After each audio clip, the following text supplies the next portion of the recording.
সুরক্ষিত রাখো আমার মৌলা মোদের পরিবার ও সমাজকে সুরক্ষিত রাখো মৌলা। আলহামদুলিল্লাহি রাব্বিল আলামিন ওয়াসসালাতু ওয়াসসালামু আলা সাইয়্যিদিল আমবিয়াই ওয়াল মুরসালিন আম্মা বা'দ ফাআউযু বিল্লাহি মিনাশ শাইতানির রাজিম বিসমিল্লাহির রহমানির রহিম আসসালাতু ওয়াসসালামু আলাইকা ইয়া রাসূলুল্লাহ ওয়া আলা আলিকা ওয়া আসহাবিকা ইয়া হাবিবাল্লাহ আসসালাতু ওয়াসসালামু আলাইকা ইয়া নবিয়াল্লাহ ওয়া আলা আলিকা ওয়া আসহাবিকা ইয়া নূরাল্লাহ। নবী করিম সাল্লাল্লাহু তাআলা আলাইহি ওয়া আলিহি ওয়াসাল্লাম ইরশাদ করেছেন, যখনই কোনো ব্যক্তি আমার প্রতি সালাম প্রেরণ করে তখন আল্লাহ তাআলা আমার মনোযোগ তার দিকে ফিরিয়ে দেন, এমনকি আমি তার সালামের জবাব প্রদান করি। সাল্লু আলাল হাবিব সাল্লাল্লাহু তাআলা আলা মুহাম্মদ সাল্লাল্লাহু তাআলা আলাইহি ওয়াসাল্লাম সালাতাম ওয়া সালামান আলাইকা সাইয়্যিদি ইয়া রাসূলুল্লাহ। বদরের যুদ্ধ এটি এমন এক ঐতিহাসিক যুদ্ধ এবং এর মধ্যে ঈমানদারদের জন্য কিয়ামত পর্যন্ত এমন এমন শিক্ষণীয় মাদানী ফুল আছে, যদি তার উপর মানুষ আমল করা শুরু করে তাহলে দুনিয়াতেও সফল কাম হতে পারবে, আখিরাতেও সফল কাম হতে পারবে। হযরত মাওলানা হাজী মোহাম্মদ ইমরান আতারি মাদ্দাজিল্লাহুল আলী আমাদের সাথে প্রোগ্রামে উপস্থিত আছেন। নিগরানের সূরার সাথে ইনশাআল্লাহুল করিম আমরা বদরের যুদ্ধ সম্পর্কে কিছু কথা বলবো। প্রথম প্রশ্ন, বদরের যুদ্ধ সম্পর্কে যেটি জানতে চাইব, এটি একটি গুরুত্বপূর্ণ প্রশ্ন। যদি ঘোড়া বিষয়টি দেখি তা ছিল দুটি, তার তলোয়ারের বিষয়টি যদি দেখি তাও অতটা বেশি ছিল না, তলোয়ারের সংখ্যাও কমই ছিল। ঢালের দিকে তাকালে তার সংখ্যাও কম ছিল, 8টি তরবারি 6টি ঢাল এরকম সংখ্যা হাদিসে উল্লেখ আছে। 2টি ঘোড়া ছিল। এ জাতীয় যেসব যুদ্ধ সামগ্রী আছে তা এগুলোই ছিল, অর্থাৎ একটি যুদ্ধের প্রস্তুতির জন্য যেসব রিকোয়ার্ড সামগ্রী দরকার, যে সেনাদল প্রয়োজন, এর জন্য আপনার যেরূপ শক্তিমত্তা দরকার তা এখানে এত বেশি ছিল না। কিন্তু তবুও আল্লাহ তাবারক ওয়া তাআলা ঈমানদারদেরকে একটি ঐতিহাসিক বিজয় দান করেছেন। আপনার মতামত কি? এর মধ্যে মেইন জিনিস কি ছিল যা মুসলমানদেরকে একটি ঐতিহাসিক বিজয় প্রদান করেছে? আলহামদুলিল্লাহি রাব্বিল আলামিন ওয়াসসালাতু ওয়াসসালামু আলা খাতামিন নবিয়্যিন। আমি প্রথমে সারা দুনিয়ার সকল আশিকানে রাসূলকে এই বিষয়ে মুবারকবাদ জানাচ্ছি যে আজ হচ্ছে ইয়ামুল ফাতাহ, বিজয়ের দিন, এবং 17 রমজান, এবং অর্থাৎ দ্বিতীয় হিজরি সনের ঘটনা ছিল, যেদিন আল্লাহ পাক 17 রমজানে মুসলমানদেরকে এমন এক বিজয় দান করেছেন যে মুসলমানরা আজ পর্যন্ত সেই বিজয়কে স্মরণ করে, সেই সফলতাকে স্মরণ করে, বলতে পারেন যে তাদের বুক ফুলে যায়। আর আজকের দিনটি বিজয়ের দিন তো অবশ্যই, কিন্তু আজই অর্থাৎ 17 রমজান সেই তারিখ ছিল যেদিন এই উম্মতের ফেরাউন আবু জাহেল 2 শিশু সাহাবার হাতে ভয়ঙ্করভাবে নিহত হয়েছেন। এত বড় সফলতা ছিল এটি। তাই আল্লাহ পাকের শুকরিয়া যে আজ আমরা আরেকবার 17 রমজান উদযাপন করছি। আমার তো প্রতি বছর এই তারিখটি খুব পছন্দ আমার। একে তো এ কারণে এটি বদর যুদ্ধের তারিখ, দ্বিতীয় কারণ হচ্ছে উম্মুল মুমিনিন সাইয়্যিদাতুনা আয়েশা সিদ্দিকা রাদিয়াল্লাহু তাআলা আনহা এরও ওফাতের দিন। দুনিয়া থেকে তিনি যেদিন পর্দা করেছেন সেদিনও 17 রমজান ছিল। আর ওনার প্রতিও আম্মা হুজুরের প্রতি যে অ্যাটাচমেন্ট আছে অন্তরের, স্পেশালি যখন কোরআনের সূরা নূরের মধ্যে ওনার সম্পর্কে যেসব পবিত্র আয়াত নাজিল হয়েছে ইফকের ঘটনার প্রেক্ষিতে, আর ইফকুন মুবিন বলে আল্লাহ পাক এই ঘটনার আলোচনা শুরু করেছেন কুরআনুল কারীমে, যাকে সরাসরি অপবাদ হিসেবে বলা হয়েছে। এই ব্যাপারে আমি সামনে পড়েছিলাম, পুরো ঘটনা পড়েছিলাম তাফসীরের সাথে। তো এভাবে বুঝুন যে উম্মুল মুমিনিন সাইয়্যিদাতুনা আয়েশা সিদ্দিকা রাদিয়াল্লাহু তাআলা আনহা এর মোহাব্বত অন্তরে আরও বেশি সৃষ্টি হয়ে গেল যে আল্লাহ পাকের দরবারে ওনার কত বড় অবস্থান এবং মর্যাদা রয়েছে, কতটা অসাধারণভাবে পবিত্রতা বর্ণনা করা হয়েছে। আল্লাহ পাকের কুদরত দেখুন।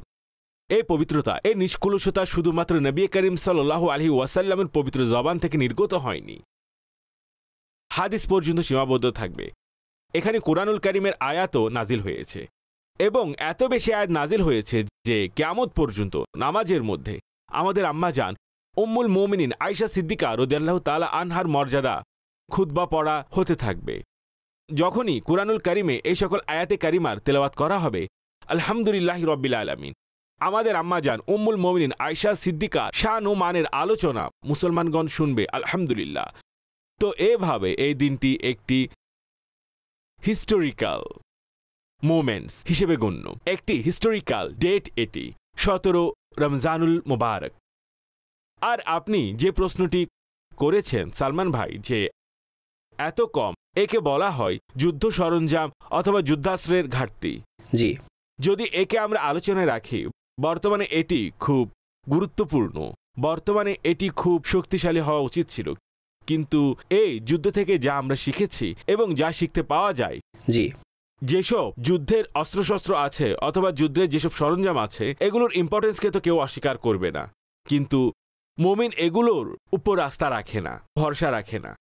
ঠিক আছে, সর্বপ্রথম বদর যুদ্ধ থেকে যে বিষয়টি আমরা শিখতে পাই তা হচ্ছে আল্লাহর উপর ভরসা এবং রসুলে পাকের আনুগত্য। 12 রমজানে এই কাফিলা মদিনা থেকে রওনা হয়। আলহামদুলিল্লাহ, আমি মদিনা পাক থেকে বদরের ময়দানে আমি সফর করেছি আলহামদুলিল্লাহ। তো অনেক দূরে, এমন নয় যে পেছনের গলিতে বদর অবস্থিত, বিশাল দূরত্ব আছে। হ্যাঁ, তো নবী পাক সাল্লাল্লাহু আলাইহি ওয়াসাল্লামের প্রতি আনুগত্য এমন ছিল, যখন রওনা হলো যে অবস্থাতে ছিল চলা শুরু করলো, সামনে গিয়ে পরিস্থিতি কিছুটা এমনভাবে পরিবর্তিত হলো তা যুদ্ধের রূপ ধারণ করলো, যাকে পরবর্তীতে বদরের যুদ্ধ নাম দেওয়া হয়। যখন যাত্রা শুরু করেছিল তখন যুদ্ধের কোনো ইচ্ছা ছিল না, যেই অবস্থানে ছিল ওই অবস্থানে রওনা দিল। কিন্তু সামনে গিয়ে যখন পরিস্থিতি বদলে গেল, এরপরে নবী পাক সাল্লাল্লাহু আলাইহি ওয়াসাল্লাম তাদের সামনে যে পরিস্থিতি তুলে ধরলেন, ওই পরিস্থিতি তুলে ধরার পর যেসব বিষয়াদি সামনে এলো এবং সাহাবায়ে কিরাম আলাইহিমুর রিদওয়ানগণ যেভাবে নিজেদের জান মাল কুরবানি করার, সেখানে নিজেদের দৃঢ় প্রত্যয় ব্যক্ত করেন, কিতাবে লিপিবদ্ধ সেসব ঘটনা যখন পড়ি তখন ঈমান তাজা হয়ে যায়। তো একে তো হচ্ছে আল্লাহ পাকের উপর ভরসা, ঠিক, দ্বিতীয় হচ্ছে রাসূলের আনুগত্য সাল্লাল্লাহু তাআলা আলাইহি ওয়াসাল্লাম। নবী পাক সাল্লাল্লাহু আলাইহি ওয়াসাল্লাম যা বলেছেন, যেভাবে বলেছেন, ব্যাস আমাদের সাথে রাসূলুল্লাহ সাল্লাল্লাহু আলাইহি ওয়াসাল্লাম আছে, আমাদের আর কি প্রয়োজন। তৃতীয় বিষয়টি এখানে আমাদের বোঝার সৌভাগ্য হয়, শেখার সুযোগ পাই, তা হচ্ছে রাসূল পাক সাল্লাল্লাহু আলাইহি ওয়াসাল্লামের দোয়া। আল্লাহ আল্লাহ আল্লাহ। একটি শামিয়ানার নিচে আল্লাহ রাসূল সাল্লাল্লাহু আলাইহি ওয়াসাল্লাম নিজের রবের দরবারে এত বেশি রোনাজারি করেছেন, তিনি এত বেশি দোয়া করেছেন যে ওনার ঘাড় মুবারকের উপর যে চাদর ছিল, সেই চাদর ও দোয়ার মুহূর্তে নিচে তশরিফ নিয়ে আসে। সিদ্দিক আকবর রাদিয়াল্লাহু তাআলা আনহু অগ্রসর হয়ে সে চাদর উঠিয়ে রাখেন। নবী পাক সাল্লাল্লাহু আলাইহি ওয়াসাল্লামকে বলেন, ইয়া রাসূলুল্লাহ থামুন। অর্থাৎ এত বেশি তিনি দোয়া করেছে, হে আল্লাহ, যদি এই মানুষগুলো শেষ হয়ে যায়, তোমার নাম নেওয়ার জন্য কে আছে? তো এইভাবে তিনি দোয়া করেছেন। এরকম কিছু বিষয় ছিল যা কিনা একজন মুসলমানের জন্য একটি সর্বোৎকৃষ্ট উপকরণ ছিল, সর্বোৎকৃষ্ট সম্বল ছিল। এবং সত্য কথা হলো, ইশকে রসুলের একটি অতুলনীয় দাস্তান হচ্ছে বদরের যুদ্ধ। আল্লাহ আল্লাহ আল্লাহ সুবহানাল্লাহ। আল্লাহ তাআলা ঈমানদারদেরকে বদর যুদ্ধে কিভাবে সাহায্য করেছিলেন। দেখুন, কুরআনুল কারীমের বিভিন্ন জায়গাতে বদরের যুদ্ধের আলোচনা এসেছে। যদি আমরা একে এমনিতে একটি ঘটনা হিসেবে বোঝার চেষ্টা করি, তাহলে যখন রাসূলুল্লাহ সাল্লাল্লাহু আলাইহি ওয়াসাল্লাম বদরের ময়দানে পৌঁছেন, তখন যে সকল কাফেররা ছিল, যারা মক্কা থেকে নিজেদের সৈন্য নিয়ে রওনা হয়েছিল, যারা কাফেরের দল ছিল, তারা তো আগে পৌঁছে গিয়েছিল। সেখানে একটি জায়গাতে তারা তাঁবু ছিল, শক্ত জায়গার উপর। কিন্তু যখন রাসূল পাক সাল্লাল্লাহু আলাইহি ওয়াসাল্লামের সাথে সাহাবায়ে কিরামের কাফেলা পৌঁছালো, সাহাবাদের যে কাফিলাটি ছিল তারা এমন একটি জায়গায় পৌঁছালো, সেখানকার জমিন নরম ছিল, বালুময় ছিল এবং পা গেড়ে যেত। তো এই ব্যাপারটি ঘটল। এখন এই যুদ্ধে প্রথম যে সাহায্যের ধারাবাহিকতা শুরু হলো আল্লাহ পাকের দরবার থেকে, তা এমন ছিল, আল্লাহ তাআলা বৃষ্টি দান করলেন। আর বৃষ্টি ফলাফল এমন হলো, সেই জমি যেখানে কাফের অবস্থান নিয়েছিল তা হয়ে গেল পিচ্ছিল, সেখানে পা দাঁড় করানো তো মুশকিল হয়ে গেল। আর সেই জমি যা নবী পাক সাল্লাল্লাহু আলাইহি ওয়াসাল্লাম এবং তার সাহাবীদের অংশে ছিল, তা যেহেতু বালুময় ছিল এবং তার মধ্যে পা গেড়ে যাচ্ছিল, কিন্তু বৃষ্টির কারণে সেই জমি শক্ত হয়ে গেল। আর সেখানে এখন পা দাঁড় করানো যাচ্ছিল, অর্থাৎ সাহাবায়ে কেরাম দাঁড়াতে পারছিল সেখানে। এটি সাহায্য ছিল আল্লাহ পাকের দরবার থেকে। এই হলো প্রথম সাহায্য। সালমান ভাই, এমন পরিস্থিতি যখন কিনা সরঞ্জাম কম, সংখ্যা 313 জন, এবং সামনে একটি সেনাবাহিনী দাঁড়িয়ে আছে শক্তিশালী, পরিপূর্ণ প্রস্তুতি সহকারে তারা যুদ্ধ করতে এসেছিল, আরো কত কত প্রস্তুতি, আর বড় বড় কাফের সামনে দাঁড়িয়েছিল। এমতো অবস্থায় একটি চিন্তা থাকে কি হবে, অর্থাৎ মানুষের ঘুম চলে যায়। কিন্তু এমন এক আশ্চর্যজনক অনুগ্রহ হলো যে আল্লাহ তাআলা ওই মুহূর্তে সাহাবায়ে কিরাম আলাইহিমুর রিদওয়ানকে এক প্রকারের নিদ্রাভাব দান, যাকে তন্দ্রা বলা হয়, নিদ্রাভাব দান করলেন। আর ওই নিদ্রা এতটা চমৎকার ছিল যে সামান্য মুহূর্তের নিদ্রা ছিল, অর্থাৎ মানুষ যখন একেবারে প্রশান্তিতে থাকে তখন এভাবে নিদ্রা আসে, কোনো টেনশন থাকে না, শুয়ে গেছে।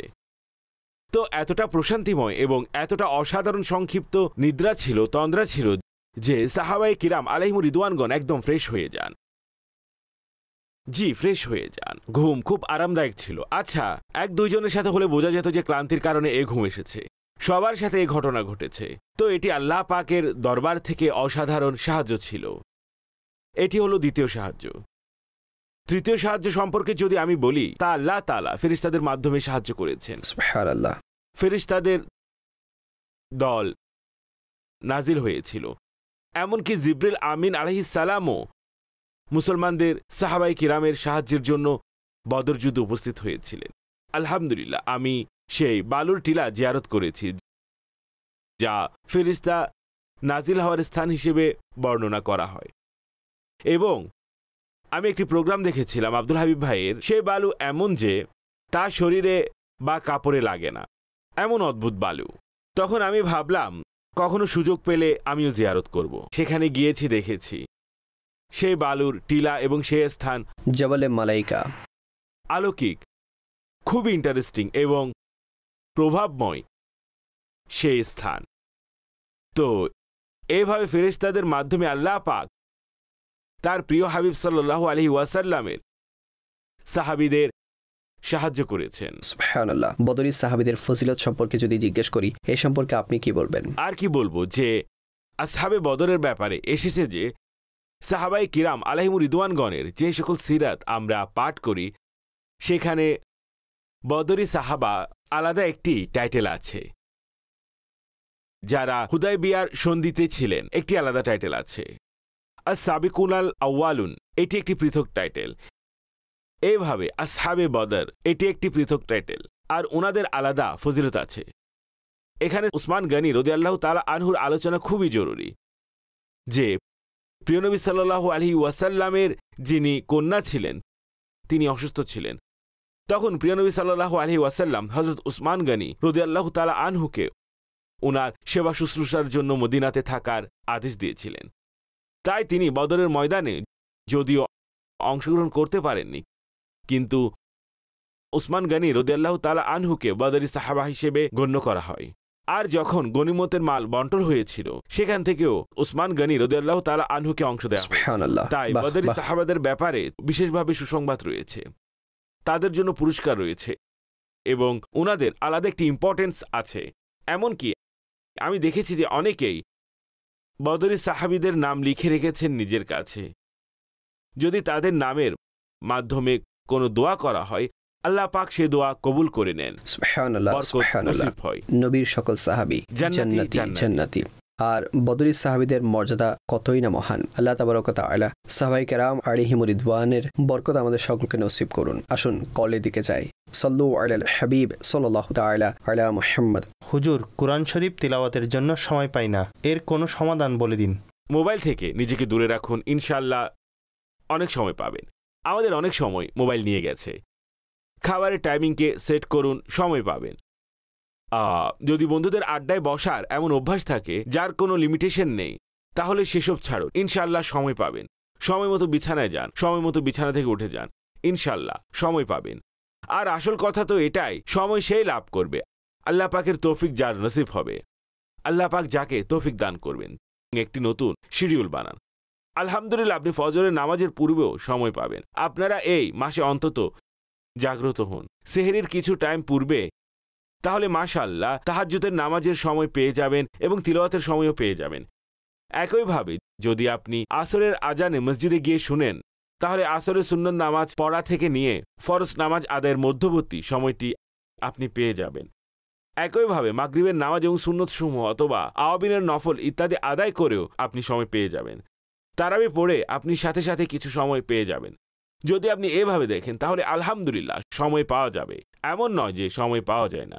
ব্যাস আল্লাহ পাক চান তো আমাদের এমন তৌফিক নসিব হোক, আমরা যেন কুরআনুল কারীমের তিলাওয়াত দ্বারা নিজেদের অন্তরকে শিথিল করি। এই কুরআন তার তিলাওয়াতকারীদের জন্য শাফায়াত করবে। মারহাবা। মারহাবা। কল। আমার প্রশ্ন হচ্ছে, আপন ভাইকে চা পান করাতে, দাওয়াত খাওয়াতে মন চায় না, অথচ বন্ধুদের সাথে ঘোরাঘুরি খাওয়া দাওয়া করতে কোনো প্রবলেম হয় না, এরকম অবস্থা কি প্লাস নাকি মাইনাস? এটিকে তো প্লাস বলা যাবে না। আসলে ভাইদের সাথে যেহেতু প্রতিদিনই দেখা হয়, সাক্ষাৎ হয়, আর ছোটকাল থেকেই শৈশব থেকেই পরস্পরের সাথে মেলামেশা হয়, তাই অনেক সময় এই ধরনের ব্যাপার ঘটে থাকে। তাছাড়া অনেক সময় ভাই নিষেধ করে দেয়, অন্য কিছু বলে থাকে, এরূপ হয়ে থাকে। কিন্তু ভাইয়ের সাথে এরূপ সম্পর্ক রাখা উচিত নয়। সে হচ্ছে রক্তের সম্পর্ক, আর বন্ধুদের থেকে তো অনেক ঊর্ধ্বে। ভাই আপনার আপন ভাই, সে বন্ধুদের থেকে অনেক ঊর্ধ্বে। অনেক মানুষই হয়তো বিষয়টিকে অতটা গুরুত্ব দেন না। নামেই ঊর্ধ্বে হাজী সাহেব, কাজের ক্ষেত্রে ঊর্ধ্বে নয়। আচ্ছা, নামেই ঊর্ধ্বে। আপনি দেখুন, হ্যাঁ নামেই ঊর্ধ্বে তো ঊর্ধ্বে আছে, ঊর্ধ্বে তো থাকবে। জি ঠিক আছে, স্বীকার করে নিন তিনি ঊর্ধ্বে। ঊর্ধ্বে আছেন, তাহলে তিনি ঊর্ধ্বেই। তো এটি স্বীকার করুন, ঠিক তো, তিনি তো ঊর্ধ্বে আছেন, তাকে ঊর্ধ্বেই রাখুন। তিনি যে কোনোভাবে ঊর্ধ্বে থাকুক। আপনার ভাই তো। বন্ধুর সাথে কি রক্তের সম্পর্ক আছে? না। ঠিক তো, জাবিল আরহামের অন্তর্ভুক্ত। অবশ্যই। তাহলে তো ভাই হলেন রক্তের সম্পর্ক, তার সাথে ওই বংশগত আত্মীয়তা রয়েছে, তার সাথে তার অনেক বেশি ইম্পর্টেন্স আছে। যদি বড় ভাই থাকে তিনি তো বাবার সমান। পরিষ্কারভাবে হাদিসে উল্লেখ আছে বড় ভাইয়ের ব্যাপারে, তাই এরূপ উচিত নয়। আচ্ছা, কখনো কথা কাটাকাটি হয়, মনোমালিন্য হয়ে গেল, তখন অন্তর অগ্রসর হতে চায় না, কিন্তু ভাইদের মধ্যে এমনটি হওয়া উচিত নয়। এটি আজ আমি আপনাদের সবাইকে অনুরোধ করছি, যদি আপনার ভাইদের মাঝে কোনো কারণে ডিস্টেন্স থাকে, তাহলে আপনি গিয়ে কথা বলুন, ভাই এই প্রবলেম, কি করতে হবে বলুন। আমি ভাইদের মধ্যেই তো হয়। এখন আপনি দেখুন, সম্পত্তি নিয়ে সমস্যা কাদের মাঝে হয়? ভাইদের মাঝেই হয়। ঠিক তো, একই ঘরে থাকছে, বাচ্চাদের কারণে তাদের স্ত্রীরাও নিজেদের মধ্যে কোনো না কোনো ঝগড়াঝাটিতে লিপ্ত আছে, এরা নিজেরা ঝগড়া লিপ্ত। এই জাতীয় যত সমস্যা আছে, ব্যবসায়িক সমস্যা থাকলে তা কার সাথে হয়? একই ব্যবসা, ভাইও তাতে আছে, বড় ভাই তাতে আছে, ছোট ভাইও তাতে আছে। এখন এই ব্যবসার কারণেও নিজেদের মধ্যে সমস্যা হয়, বন্ধুর সাথে তো এই জাতীয় সমস্যা হয় না। একটি প্রবাদ শুনেছেন হয়তো, ঘি পড়েছে বিরিয়ানিতে। শুনেছেন? শুনেছি। যদি নিজের কোনো জিনিস ভাইয়ের কাছে চলেও যায়, ঘি তো পড়েছে, তো নিজের বিরিয়ানিতেই পড়েছে। নিজের বিরিয়ানিতে। আমারই তো ভাই, আমার ভাইয়ের কাছে চলে গিয়েছে।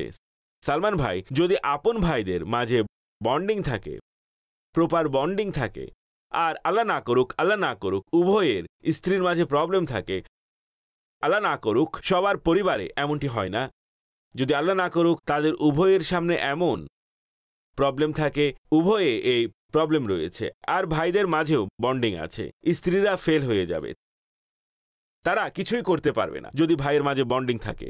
ভাইয়েরা নিজেদের মধ্যে কথা বলে নিবে। তাই আমি এটি আরজ করতে চাইছিলাম যে সালমান ভাই অন্য আরেকটি কথা বলে ফেললেন, যে যদি আপনাদের পরস্পরের মাঝে কোনো ধরনের এটি ফিল করা যায়, মিথ্যা বলার দরকার নেই, ফিল করা যায়, এমন কিছু না, না কিছু না, হ্যাঁ হয়ে থাকে, যে কোনো এক ভাই হিম্মত করে চলে যান অপর ভাইয়ের কাছে, যোগাযোগ করুন, এ হচ্ছে ফিলিং। কি করব ভাই, আমার তো ভালো লাগছে না, আমি আপনার কাছ থেকে এভাবে বিমুখ হয়ে থাকতে পারবো না, আমাদের সাক্ষাৎ হলে এভাবে হোক যেভাবে আপন দুই ভাই সাক্ষাৎ করে। হাজী সাহেব, কথার মাধ্যমে তো এই আঘাত সে তো বলবে, আরে ভাই সে তো বলবে, আগে বলতে তো দিন, আমি তো এখন তাদের সেই কথাটিতে যাচ্ছি। ভাই তো ঠিকই বলবে কিভাবে সম্পর্ক ঠিক হবে, ভাই এই হয়েছিল, এটা ওটা হয়েছিল, এরকমই তো। আপনি এই দিকে আমার দৃষ্টি আকর্ষণ করতে চাইছেন, তো যদি সে বলে থাকে তাহলে সেটিকে সমাধান তো করতে হবে। যদি ভুল বুঝাবুঝি হয় তা দূর করতে হবে, ভুল হলে স্বীকার করতে হবে। আর যদি লেনদেনের কোনো সমস্যা হয় তাহলে তো একদম স্পষ্ট যে প্রতিটি সমস্যা তো কথা বললেই হবে না, তখন অন্যভাবে সমাধান করতে হয়, কিন্তু এটি করতে তো হবে। এভাবে ভাইদের মধ্যে অথবা বোনদের মধ্যে অথবা ভাই বোনদের মধ্যে মানুষ বাঁচবে কিভাবে যদি এরকম হিসাব নিকাশ চলতে থাকে। অনেক সময় বড় ভাই থাকলে সালমান ভাই বলে ফেলেন তিনি তো বড় ভাই, চলুন নামে না হোক বয়স তো বড়। না, বড় হলে ছায়া প্রদান করুক। আপনি দেখুন, বড় বৃক্ষ ছায়া প্রদান করে, বড় বৃক্ষ ছায়া দান করে, নিজের রোদ সহ্য করে, কিন্তু নিচে বসা ব্যক্তিকে কি প্রদান করে? শীতল ছায়া প্রদান করে থাকে। বড় ভাই হলে সে নিজে সহ্য করে অন্যদের খেয়াল রাখবে। এখানে তো অবস্থা এমন, বড় ভাই হলে সেই সব ধরনের সুবিধা ভোগ করছে আর অন্যরা বঞ্চিত হচ্ছে। সকল বড় ভাই তো এরকম করে না, কেননা গাছের ছায়া যদি কেউ বসে থাকে কখনো কখনো ফল উপর থেকে পতিত হয়ে মাথায় আল্লাহু লাগে। আকবার, ঠিক বলেছেন। তিনি হলেন আপন ভাই, তিনি বড় ভাই। বাবাও তো দু একটি কথা শুনিয়ে দিয়ে থাকে, যদি ভাই দু একটি কথা বলে ফেলে তিনি তো ভাই। আমি আপনাদের বলছি, বাঁচতে চাইলে মন বড় রাখুন। মনকে দৈহিকভাবে বড় করা নয়, অন্যথায় হার্ট স্পেশালিস্টের কাছে যেতে হবে। অর্থাৎ মন মানসিকতাকে বড় করুন, আরো বড় করুন। তিনি বড় ভাই, আমার ভাই আমাকে বলবে না তো কে বলবে? একটি শের শোনাবো? সুবহানাল্লাহ, ইরশাদ করুন। কোথাও এই সমস্যা চলছিল তো দুইজনের মধ্যে খুব ভালো সম্পর্ক ছিল। ভাই ছিল না, কিন্তু সম্পর্ক ভালো ছিল, যে এরকম বন্ধুদের মাঝে হয়। তো তাদের উভয়ের মাঝে অভিযোগ অনুযোগ চলছিল। ভাই আপনি ওইরকম, অপরজনকে নিয়ে অভিযোগ ছিল। অপরজনের কাছে অভিযোগটি অতটা ভালো লাগছিল না। তখন আমি একটি শের শুনলাম, এর উপকারিতা আমি আপনাদেরকে বলছি। যদি আপনি আমার আপন হন তাহলে অভিযোগ অনুযোগ তো আপনাদের মধ্যেই থাকবে। অপরিচিতের কাছে কেউ অভিযোগ অনুযোগ করে নাকি? ভাই, বংশ না পরিচিতি, না চেনা না জানা, তার সাথে মানুষ কি কথা বলবে? কিছুই বলবে না। যে আপন হয় তার প্রতি অভিযোগ অনুযোগ থাকে ভাই। যখন আমি শের শোনালাম দুজনে হেসে দিল। আমি আপনাকে বলেছি, মনে হচ্ছিল দুজনের মাঝে বন্ডিং হয়ে গেছে। বলবে না না না, অভিযোগ করিও না ভাই, তুমি আমার আপন মানুষ, তোমার সাথে আপনের মতো সম্পর্ক, তো এটি থাকবে ভাই, এমন করবেন না। আপনি বড় ভাই, ঠিক আছে, ছোট ভাই বড় ভাইয়ের সাথে কখনো কি কিছুই করে না?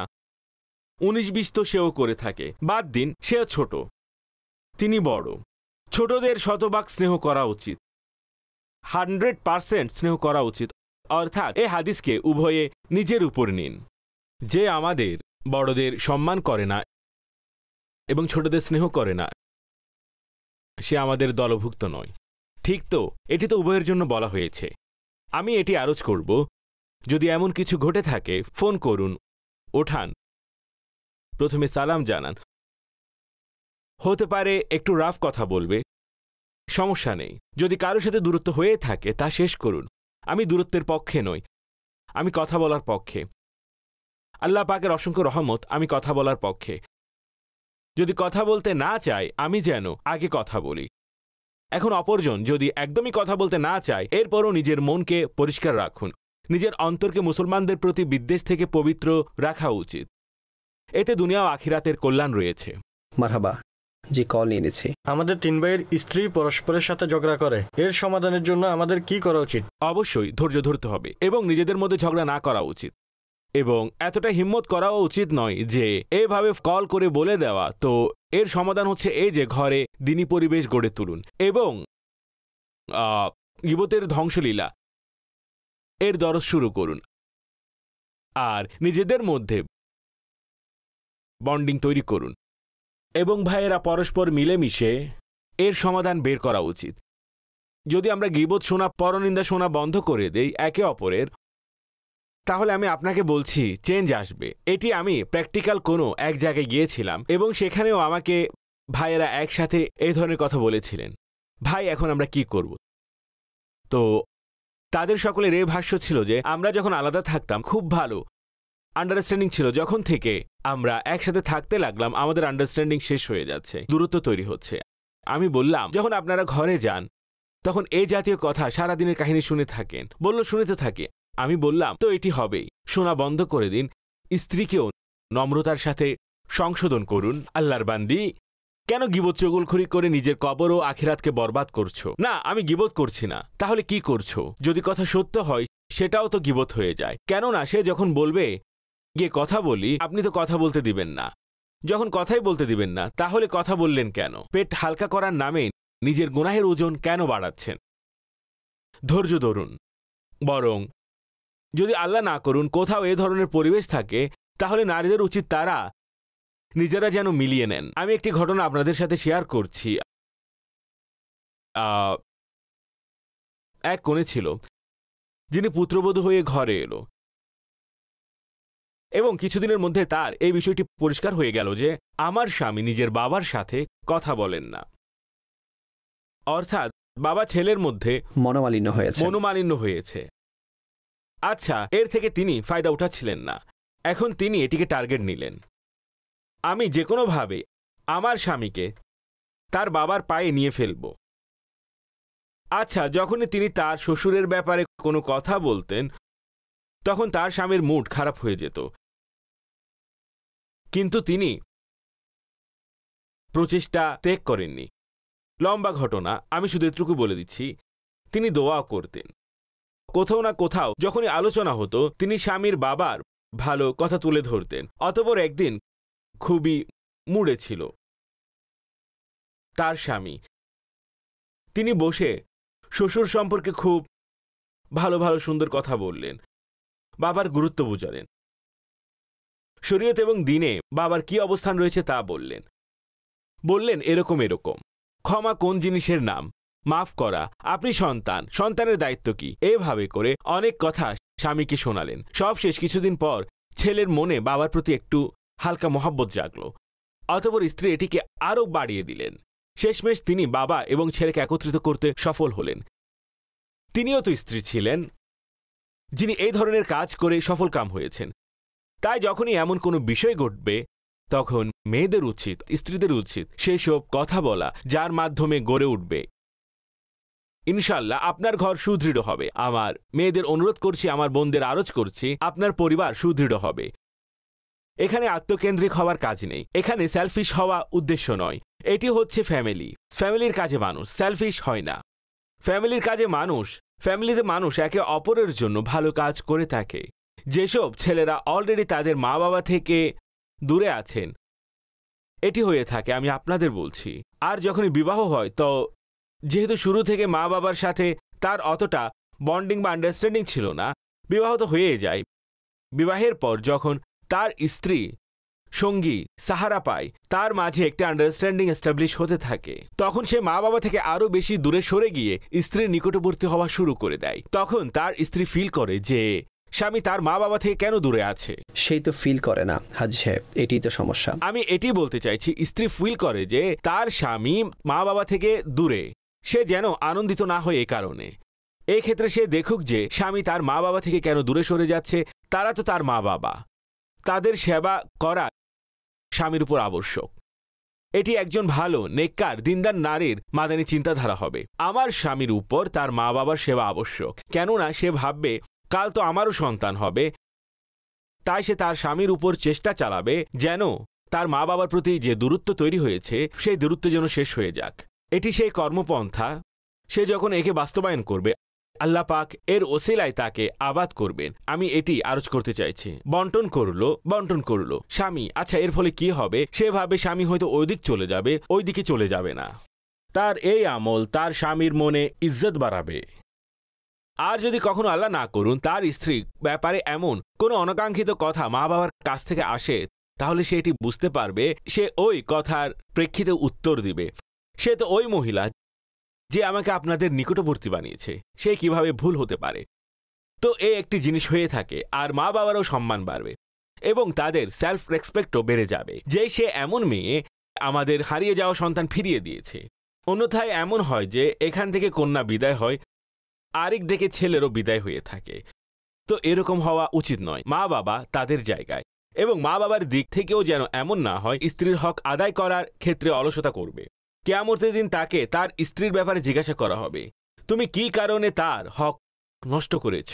তাই এই সমস্ত বিষয়গুলো ব্যালেন্স রেখে চলতে হবে, আমি এটি অনুরোধ করছি। মারহাবা, এটিও ক্লিয়ার হয়ে গেল। কল এসেছিল যে ভাইদের স্ত্রীরা নিজেদের মধ্যে ঝগড়া করে। হ্যাঁ, প্রকৃতপক্ষে এটি ভাইদের দায়িত্ব। আসলে মানুষ চুপ বসে থেকে সব জিনিসের তামাশা দেখা উচিত নয়, সংশোধনের ব্যবস্থা করুন। মারহাবা। অন্যথায় সে শোনাতেই থাকবে, ভাইদের পরস্পরের মধ্যে দূরত্ব তৈরি হবে। যখন সে ভাইকে গিয়ে বলবে ভাই এরকম হয়েছিল, তখন উত্তর দিবে তোমার স্ত্রীকে বোঝাও, আমার স্ত্রী তো এরকম বলেছিল। এইভাবে বললে সিদ্ধান্তে কিভাবে আসবে কে ভুল আর কে সঠিক? তাই প্রথমে 3 ভাই একসাথে বসে আন্ডারস্ট্যান্ডিং করুন, অতঃপর ইনশাআল্লাহ তাআলা সেখানে নেকির দাওয়াতের কার্যক্রম এবং সংশোধনের কার্যক্রম শুরু করুন। আর আমি বলি যে ইসলামী বোনদেরকে ইসলামী বোনের ইজতেমায় পাঠান। যদি আল্লাহ চান ইনশাআল্লাহ তাআলা চিন্তাভাবনা খুব সুন্দর হবে। Medina Medina. আচ্ছা, এটিও একজনের ভাষ্য, বাকি 2 ভাইয়ের ভাষ্য এরকম হবে এমনটিও হতে পারে। জি, কল। নিগরানি শুরার কাছে আমার প্রশ্ন হচ্ছে, আল্লাহর ভয় এবং রসুলের মহব্বতে কান্না করতে চাই, কিন্তু কান্না আসে না, কি করব? আল্লাহ আল্লাহ আল্লাহ আল্লাহ পাক নসিব করুক আপনার আমার উপর রহমতের দৃষ্টি দিন। কুরআনুল কারীমের তেলাওয়াত এই ক্ষেত্রে অনেক বেশি উপকার সাব্যস্ত হয়। কুরআনুল কারীমের তেলাওয়াত অন্তরকে নরম করে দেয়। এর সম্পর্কে অন্তরে কোমলতার সাথে নবী পাক সাল্লাল্লাহু আলাইহি ওয়াসাল্লাম অন্তর নরম করার একটি চিকিৎসা এতিমের মাথায় হাত বুলানোকে উল্লেখ করেছেন। এতিমের মাথায় হাত বুলানোর মাধ্যমে অন্তর নরম হয়ে যায়। যদি মা বাবা জীবিত থাকেন তাদের মাধ্যমে দোয়া করান। এখানে আরো একটি ফজিলত বলছি, এতিমের মাথায় হাত বুলালে যতগুলো চুল তার হাতের নিচ দিয়ে অতিক্রম করবে, আল্লাহ প্রতিটি চুলের বদলায় তাকে একটি নেকি প্রদান করবেন। মা বাবার মাধ্যমে দোয়া করান, মুরব্বীদের মাধ্যমে দোয়া করান, তো আল্লাহ পাক চাহে তো চোখ থেকে অশ্রু প্রবাহিত হবে। অনেক সময় চোখ থেকে অশ্রু ঝরে না, অন্তর কান্না করে, লোম দাঁড়িয়ে যায়, অন্তরে ক্ষুধাভীতি বিরাজ করে। এটিও কম নিয়ামত নয়, অনেক বড় নিয়ামত। একটি ব্যাপারে বলুন হাজী সাহেব, আপনি দাওয়াত ইসলামের পরিবেশে আসার পূর্বে কখনো আপনার কি মনে পড়ে আপনি আল্লাহর ভয়ে অথবা রসুলের মহাব্বতে কখনো কাদার সুযোগ হয়েছে? আমি দাওয়াত ইসলামের পূর্বে দিনী পরিবেশের দিকে আপনি বলতে পারেন যে আমার বিশেষ কোনো আগ্রহ ছিল না দিনী পরিবেশের দিকে। তবে পারিবারিক বিষয়াদিতে, যেমন ধরুন কিছু না কিছু কান্নাকাটি তো ফ্যামিলিতে ঘরে কোনো না কোনো 19-20 হয়ে যায়, তখন মানুষ রোনাজারি করে থাকে, বন্ধুদের মাঝে গেলে রোনাজারি করতে থাকে। কিন্তু আমি মাহে রমজানে 1991-এ যে ইতিকাফ করেছিলাম, বলতে পারেন যে আমার প্রথম ফিজিক্যালি প্রপার এন্ট্রি ছিল দাওয়াত ইসলামের মধ্যে। তার মধ্যে পরিবেশ এবং জিকির ও দোয়া, আর সে সময় এমন অবস্থা হয়েছিল যে প্রচুর কান্না এসেছিল, যেমন নাকি একটি বাঁধ ভেঙে গেল। আল্লাহ আল্লাহ আল্লাহ, কান্না এসেছিল। সেই দিনটি আমার মনে আছে, আমার স্মরণীয় দিন ছিল সেটি। এমন হয়েছিল। তো পরিবেশের কারণে এমনটি হয়ে থাকে। আপনি যখন পরিবেশ পাবেন তখন এমন হবে, তখন বুঝতে পারবেন। অতঃপর আল্লাহর ভয়ে কান্না করা হচ্ছে, ইশকে রসুলের ভয়ে কান্না করা হচ্ছে এমন। এর মধ্যে রকিবুল কলব একটি বিষয় জড়িত থাকে, অন্তরের নম্রতাও থাকে। কিন্তু আমি আপনাকে বলছি যে চোখ থেকে অশ্রু বের হয় না। এর মানে এই নয় যে তার মধ্যে কোনো ধরনের ক্ষুধাভীতি নেই। এমন অনেক মানুষ আছেন যাদের চোখ যদিও কান্না করে না, কিন্তু তাদের অন্তর ক্ষুধাভীতিতে খুব পরিপূর্ণ থাকে। অন্যথায় অনেক সময় তো চোখের অশ্রু বের হওয়ার বিষয়টি এমন হয় যে অশ্রুই আমাদের আবেগের আগুনকে নিভিয়ে দেয়। তখন আমাদের পর মুহূর্ত এমন হয় যে আমরা আগে কখনো কান্নাই করিনি। অনেক সময় অনুভূতি 3 পাথরের আলোচনা আছে না কোরআনের মধ্যে? একটি হলো সেই পাথর যার থেকে ঝর্ণা প্রবাহিত হয়, তার থেকে এত পানি বের হয় যে নদ নদী হয়ে যায়। আরেক প্রকার পাথর হচ্ছে তা যা আল্লাহর ভয়ে লুটিয়ে পড়ে।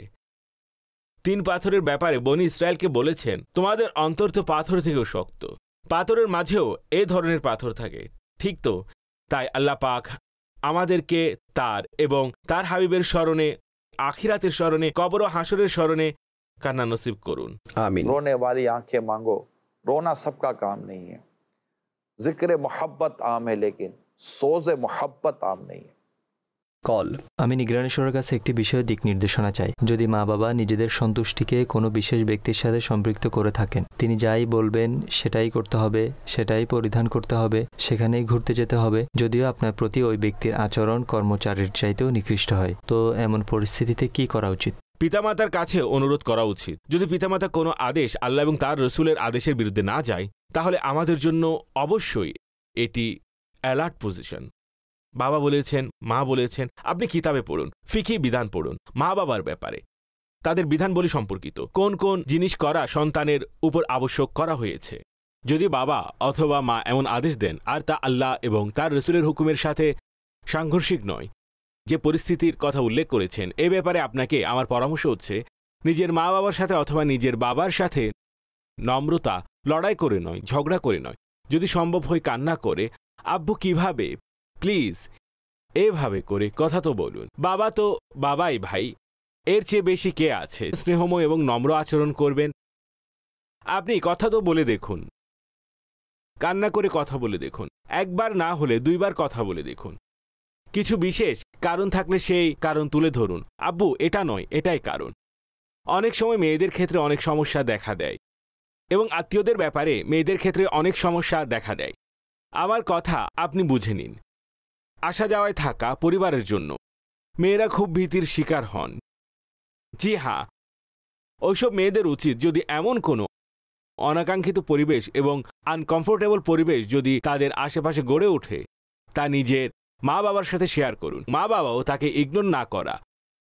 মনে রাখবেন যা আমি বলতে চাইছি। আল্লাহ তৌফিক দিন যে আমার এই এতটুকু কথা বলা আপনাদের মস্তিষ্কে যেন গেঁথে যায়। এমন অনেক ইঙ্গিত থাকে যা বলার চেয়ে কার্যকর বেশি হয়। ইঙ্গিতে বললাম, কেননা এক্ষেত্রে আমি সরাসরি কথা বলতে পারবো না। আল্লাহ আপনাদের বোঝার তৌফিক দিন। জি মারহাবা, আল্লাহ আপনাকে বরকত দান করুন। আমি এখানে একটি কথা বলতে চাইছি। মা বাবা কেন অ্যাটাচ করেছেন তাদের সন্তানকে অন্য কোনো ব্যক্তির সাথে? কেন অ্যাটাচ করেছেন? নিজেই করুন। যা করতে আপনি যা বলতে চাইছেন নিজেই কথা বলে নিন। অন্য কারোর সাথে তাকে দিয়ে কেন তাকে এভাবে বিব্রত করছেন? এটি তো বিব্রতকর পরিস্থিতিতে ফেলা। যে কোনো কারণেই থাকতে পারে। হয়তো বাবা নেই, দেশে নেই, শহরে নেই। বাবার হয়তো এমন কোনো ব্যস্ততা আছে, অথবা ছেলের অতীতকালের এমন কোনো অ্যাটিটিউড আছে, যে কোনো বিষয় থাকতে পারে। অথবা আসলে বাবা তার সন্তানকে যার কাছে অর্পণ করেছেন তার নিকট বাবা তার সন্তানের অধিক সংশোধনের আশা করেছে। এরকম অনেক কিছুই আছে। মায়ের ব্যাপারে শুধু নেগেটিভই কেন ভাববো? আমি তো এই প্রশ্নটি করব, তারা নেগেটিভ কেন ভাববে? মা বাবার ব্যাপারে পজিটিভ ভাবুন। আর যেখানে মা বাবার ব্যাপারে আপনার এমন মনে হয় যে আমাদের সাথে তা হওয়া উচিত, যা হচ্ছে না তা হোক, তখন সন্তানের উচিত মা বাবার সাথে কথা বলা। আমাদের সকল মা বাবাদের এই অনুরোধ করব, যেহেতু আপনারা মা বাবা, হাত জোর করে অনুরোধ করছি, এভাবে বলতে পারেন যে আমি আপনাদের যুবক সন্তানের প্রতিনিধিত্ব করার চেষ্টা করছি, ঠিক তো? তাদের কথাকে স্নেহ ও মহাব্বতের সাথে শুনুন। তাদের কোনো কথা আপনি মানতে না চান তাহলে ধমক দিয়ে নয়, তাদেরকে দলিল দিয়ে বুঝিয়ে ঠিক করুন। অন্যথায় যদি আপনি শুধু না বলে দেন, সে করবে না, কিন্তু পেছনে পেছনে লুকিয়ে করবেই।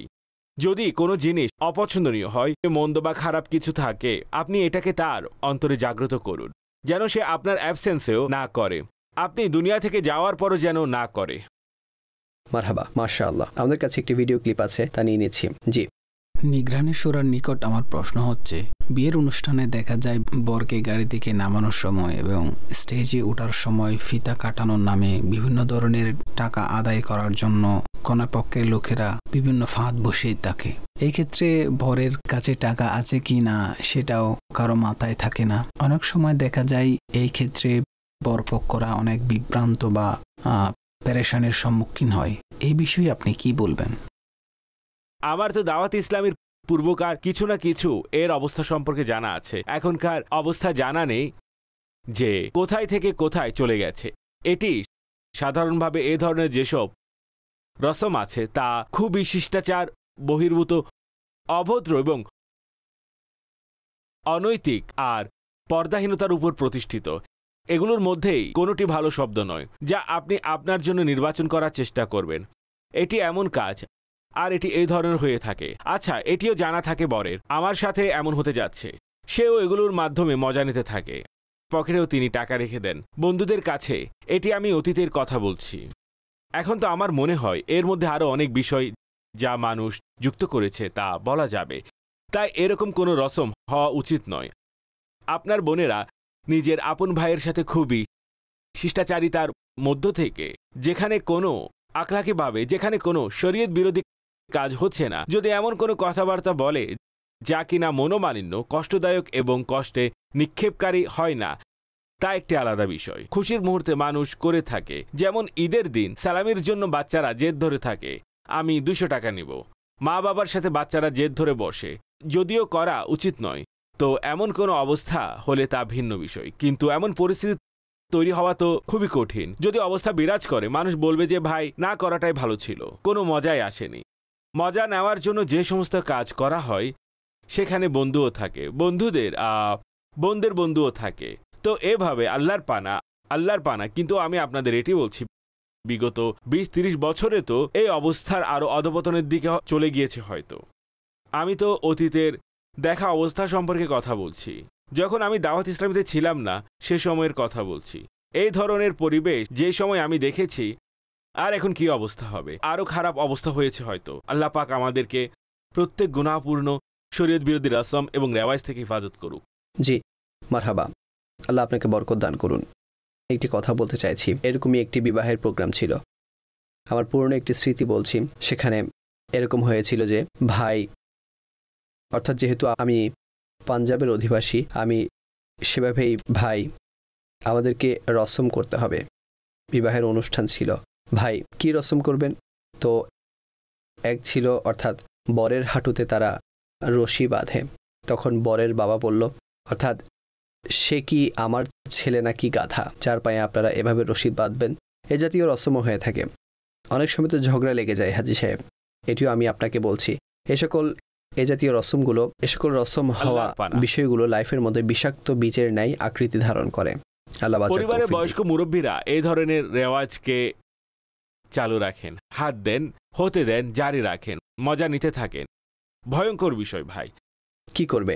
তারাও বলতে থাকেন, এখন তো আমরা বুড়ো হয়ে গেছি, এখন আমাদের কথা কেউ শোনে না। ওনারা তো সারাদিন কথা শোনাতেই থাকে, এখন ওনারা নিজেরাই মজা নিতে চান, কিভাবে কথা শোনাবেন?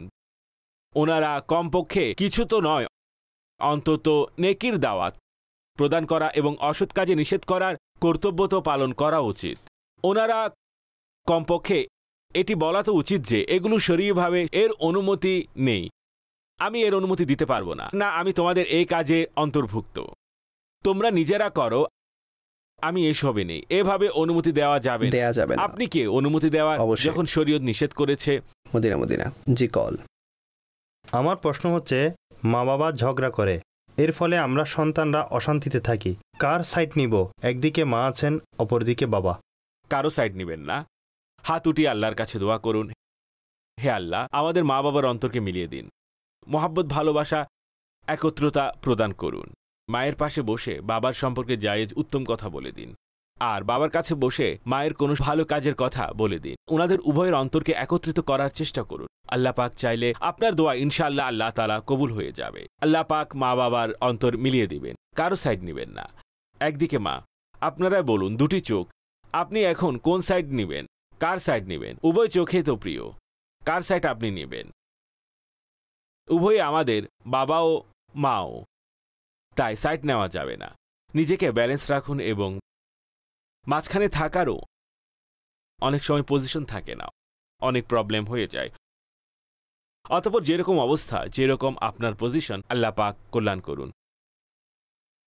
আমিন। এতে এই বিষয়টিও ঘটে থাকে। অনেক সময় বাবা এটা বলেন, আগে আমি উপার্জন করে দিতাম, আমার ভ্যালিউ ছিল, এখন আমি উপার্জন করছি না, আমার ভ্যালিউ শেষ হয়ে গেছে। মাও অনেক সময় এরকম বলে, আমি অনেক কষ্ট করেছি, সারা জীবন সহ্য করেছি, এখন আমি আর সহ্য করতে পারছি না। তো এটি উভয়ের ঝগড়ার কথা বলছেন আপনি। ছেলে কি করবে? প্রশ্ন তো এটাই ছিল।